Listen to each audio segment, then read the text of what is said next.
Welcome back to Mitchell Makes Vids, your trusted source for sharp stock insights. I'm Mitchell, and today we're pawing into Petmed Express, ticker PETS, the leading online pet pharmacy delivering meds and supplies straight to doors nationwide.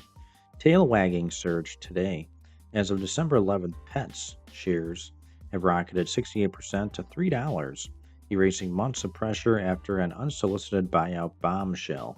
Singapore based Silver Cape Investments proposed snapping up all outstanding shares for $4 per share in cash, a hefty premium to recent lows without financing hurdles, though it's non binding and hinges on due diligence and a definitive deal.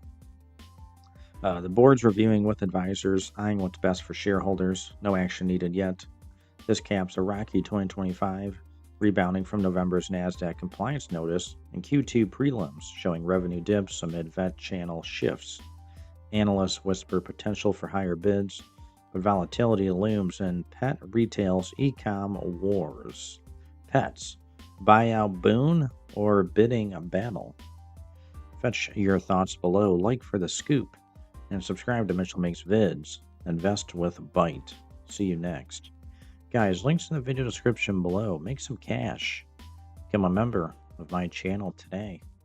And we'll see you in the next one.